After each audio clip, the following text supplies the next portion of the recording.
अगर आपने नोटिस किया होगा कि कोविड आने के बाद से लाइफस्टाइल प्रोडक्ट के मार्केट में कस्टमर्स ज़्यादा से ज़्यादा हेल्दी ऑप्शंस की तलाश में हैं और इसी में एक प्रोडक्ट आता है हेयर ऑयल्स का भी। हेयर ऑयल्स के भी मार्केट में कई सारे ब्रांड अलग अलग कैटेगरीज में अपने प्रोडक्ट को लॉन्च करते जा रहे हैं और वो इन सबको एक हेल्दी ऑप्शन की तरह मार्केट में प्रोजेक्ट कर रहे हैं। तो इस वीडियो में आपको ये दूध का दूध और पानी का पानी हो जाएगा कि ये कितने ज़्यादा हेल्दी प्रोडक्ट्स हुआ करते हैं इन सारे हेयर ऑयल्स के मार्केट में। लेकिन मैं एक बात आपको फिर भी बता दूं कि इन सो कॉल्ड हेल्दी ऑयल्स में ज़्यादातर जो इंग्रेडिएंट्स होते हैं वो इतने ज़्यादा टॉक्सिक होते हैं कि उससे आपके हेयर प्रॉब्लम ठीक तो नहीं होगी, लेकिन आपको hair fall, hair thinning, scalp irritation और यहाँ तक कि आपको कैंसर कॉजिंग डिजीज भी हो सकता है इन हेयर ऑयल को यूज़ करने की वजह से। इंडिया में हेयर ऑयल्स हमेशा से ही ऐसे नहीं रहे हैं। हेयर ऑयल्स का इतिहास बहुत ही सात्विक और शुद्ध माना जाता है। इस वीडियो में आज हम जानने की कोशिश करेंगे कि आपके डेली लाइफस्टाइल में यूज होने वाले हेयर ऑयल्स कितने ज्यादा टॉक्सिक है और वो आपको कितनी सारी बीमारियां पैदा करके दे रहे हैं। तो आप अगर कोई भी हेयर ऑयल यूज करते हैं तो आप इस वीडियो को जरूर देखिएगा। हेलो दोस्तों, मेरा नाम है दीपक, आप देख रहे हैं डिजिटल और। तो इंडिया में हेयर ऑयलिंग का इतिहास करीब 3000 साल पुराना है, जहां पे आयुर्वेदा में इसका बहुत ही क्लियरली वर्णन किया गया है। अगर हम देखें तो हेयर ऑयलिंग बॉडी मसाज का ही एक पार्ट माना जाता था, जिसमें बॉडी के साथ साथ हेयर के स्कैल्प की भी मसाज की जाती थी। हमारा हेड हमारे पूरे नर्वस सिस्टम और सेंस ऑर्गन का घर माना जाता है, जिसके कारण head massage Ayurvedic daily routine का एक सेंट्रल पार्ट की तरह है और इसके कई सारे फिजिकल और मेंटल बेनिफिट्स हैं। अगर हम हेयर ऑयलिंग के मेंटल बेनिफिट्स देखें तो इसके थ्रू हमारा ब्लड सर्कुलेशन इंक्रीज होता है, इसके साथ ही स्ट्रेस काफ़ी ज़्यादा कम हो जाता है। वहीं अगर हम फिजिकल बेनिफिट्स देखें तो हमारे हेयर्स काफ़ी ज़्यादा स्ट्रेंथन होते हैं और हमारे हेयर्स भी काफ़ी लंबे हो जाते हैं। आयुर्वेदा के फादर कहे जाने वाले महर्षि चरक ने एक किताब लिखी है जिसका नाम है चरक संहिता, और इस किताब के अनुसार अगर हम हेयर ऑयलिंग करते हैं तो इससे हमारा स्ट्रेस काफ़ी ज़्यादा कम हो जाता है। इसके साथ ही हमारे माइंड को भी काफ़ी ज़्यादा रिलैक्स करता है। तो हिस्ट्री में तो ये साफ दिखता है कि पहले हेयर की ऑयलिंग सिर्फ मेडिसिनल पर्पस के लिए किया जाता था, जिससे हमारा माइंड काम और रिलैक्स हो जाया करता था। और अगर हम इंडिया की हिस्ट्री के हिसाब से देखें तो पहले जो हेयर ऑयल्स यूज़ किए जाते थे वो रीजन्स के अकॉर्डिंग करते थे।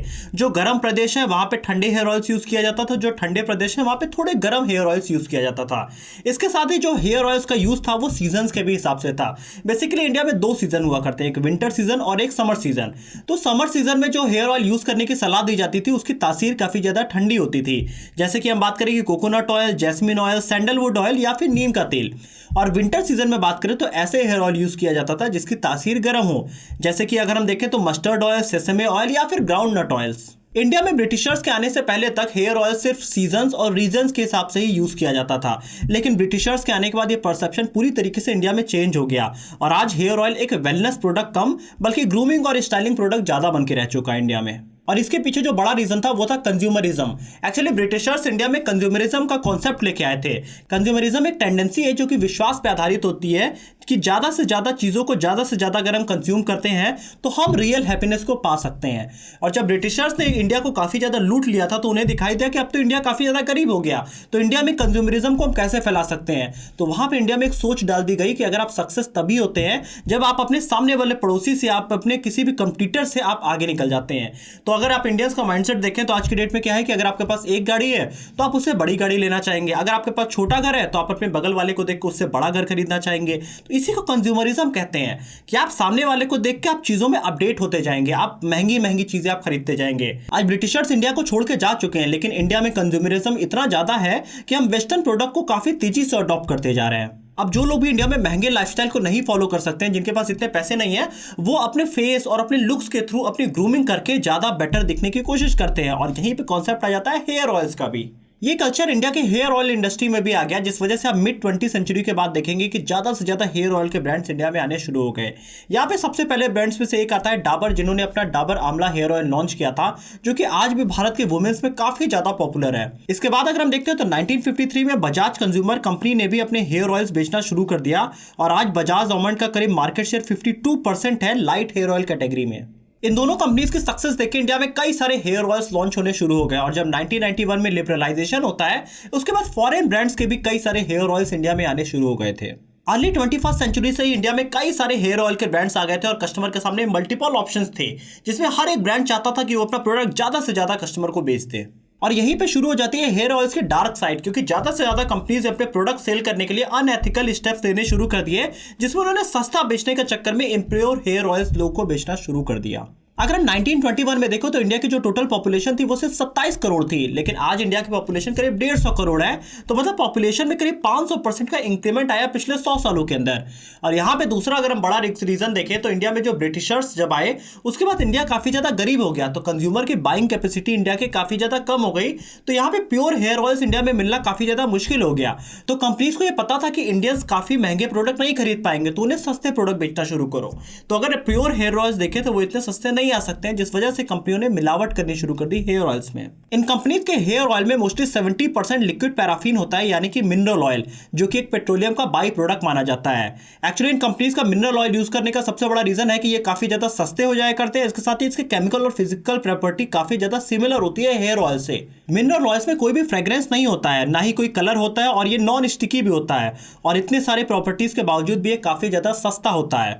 अगर आप इंडिया के मोस्ट सोल्ड सो कॉल्ड आंवला हेयर ऑयल को देखते हैं तो उसमें करीब 40% से ज्यादा मिनरल ऑयल्स हुआ करता है। इसके बाद उसमें बाकी वेजिटेबल ऑयल्स होते हैं और थोड़ा बहुत आंवला का एक्सट्रैक्ट होता है। और इसके साथ ही आप देख सकते हैं सेम ब्रांड का ही मस्टर्ड ऑयल है, जिसमें करीब 64% मिनरल ऑयल्स हुआ करता है। इसके साथ ही अगर आप इंडिया के बेस्ट सेलिंग आमंड ऑयल को भी देखते हैं तो उसमें करीब 77% से ज्यादा मिनरल ऑयल है। और ये है दूसरे ब्रांड का आमंड ऑयल, जिसमें करीब 74% मिनरल ऑयल होता है। इसके साथ ही ये है फेमस बेबी मसाज ऑयल, जिसमें करीब 100% तक मिनरल ऑयल होता है। और इस बेबी ऑयल को बनाने वाली इस कंपनी के ऊपर कई बार इनके प्रोडक्ट का यूज करने पे कैंसर के भी कई लोगों ने इल्जाम भी लगाए हुए हैं। मिनरल ऑयल को यूज करने से स्कैल्प में इरिटेशन होता है, इसके साथ ही इससे स्किन कैंसर का भी काफी बड़ा खतरा हो जाता है। और अगर आप इसको ब्रीथ करते हैं तो उससे आपको शॉर्टनेस ऑफ ब्रीथिंग की भी प्रॉब्लम हो सकती है। तो ये तो हो गई उन ऑयल्स की बात जो कि मार्केट में काफी फेमस है, लेकिन कुछ ऐसे भी ब्रांड्स हैं जो कि आयुर्वेदिक के नाम पे काफी ज्यादा अपने प्रोडक्ट बेचा कर रहे हैं। तो मैं आपको बता दूं, इन आयुर्वेदिक ऑयल में सबसे ज्यादा एडिबल ऑयल मिले होते हैं। जहां रेगुलर ऑयल में मिनरल ऑयल पाया जाता है, वैसे ही इन आयुर्वेदिक ऑयल्स में चीप एडिबल ऑयल की मिलावट की जाती है। यह है आयुर्वेदिक FMCG कंपनी का आंवला हेयर ऑयल। इसके 200 ml के पैक में सिर्फ 60 मिलीग्राम ही आंवला एक्सट्रैक्ट है। आंवला से ज्यादा तो इसमें सनफ्लावर ऑयल है। सनफ्लावर ऑयल काफी सस्ता होता है एज कंपेयर टू आंवला ऑयल। और ऐसे ही इन सभी आयुर्वेदिक ऑयल्स में काफी सारी मिलावट की जाती है। मिनरल ऑयल्स और एडिबल ऑयल की मिलावट के बाद इसमें फ्रेग्रेंस और कलर्स भी ऐड किए जाते हैं, जिससे आपको एक अच्छी खुशबू और एक अच्छा रंग दिखाई देता है। इन आर्टिफिशियल फ्रेग्रेंस को बनाने में करीब 200 से भी ज्यादा टॉक्सिक केमिकल का यूज किया जाता है। इसके अलावा इसमें TBHQ और BHT जैसे प्रिजर्वेटिव भी डाले जाते हैं। और नेशनल लाइब्रेरी ऑफ मेडिसिन के अनुसार TBHQ से हमें विजन डिस्टर्बेंस हो सकता है, इसके साथ ही हमें पैरालिसिस जैसी भी प्रॉब्लम हो सकती है। और BHT के यूज करने से स्पर्म काउंट काफी तेजी से कम होता है। इसके साथ ही लंग्स और लीवर को भी काफी ज्यादा इफेक्ट होता है इससे। अब ये तो वो इंग्रेडिएंट्स हो गए जो कि क्लियरली पैकेट के पीछे लिखा होता है, लेकिन कुछ ऐसे भी टॉक्सिक केमिकल्स होते हैं जिसको कंपनीज बहुत ही क्लियरली छुपा ले जाती हैं। उसके नाम के आगे CI या PL जैसा कुछ ऐसा वर्ड लिख देती हैं जिससे आपकी उसको समझ ही ना पाए। जैसे कि इंडिया में बिकने वाले एक आयुर्वेदिक हेयर ऑयल जिसमें CL12740 और CI12150 जैसे केमिकल सब्सटेंस को बेस मटेरियल की तरह ऐड किया गया है। इनमें CL12150 जिसका सॉल्वेंट रेड कहते हैं, उसको यूरोपियन कमीशन ने साल 2006 में ही बैन कर दिया था, क्योंकि इसका नेचर काफी ज्यादा टॉक्सिक हुआ करता है। इसके अलावा CL12740 को यानी सॉल्वेंट येलो 18 की बात करें तो इसको स्विफ्ट लाइफ साइंस और फार्मास्यूटिकल कंपनीज बायोसिंथ के अनुसार ये एक सुगंधित एमीन है जिससे बॉडी पे काफी सारे टॉक्सिक असर होते हैं। और ये तो हो गई हेयर ऑयल्स के अंदर की बात, लेकिन कंपनीज अपने मिसलीडिंग एडवर्टीजमेंट के थ्रू भी काफी सारे कस्टमर को बेवकूफ बना के अट्रैक्ट कर लिया करती हैं। जैसे कि 2016 में पतंजलि के ऊपर ऐसे ही फॉल्स और मिसलीडिंग एडवर्टीजमेंट को लेकर कस्टमर कंप्लेंट काउंसिल में कई कंप्लेंट्स भी रिपोर्ट हुई थी। इससे पहले CCC के पास जॉनसन एंड जॉनसन के खिलाफ भी कई सारे फॉल्स एडवर्टीजमेंट के केसेस रजिस्टर हो चुके हैं। और अप्रैल 2019 में HUL के इंदु लेखा ब्रांड को हेयर ऑयल के ऐसे ही मिसलीडिंग और डिसेप्टिव टीवी एड को एडवर्टीजमेंट स्टैंडर्ड काउंसिल ने बैन कर दिया था।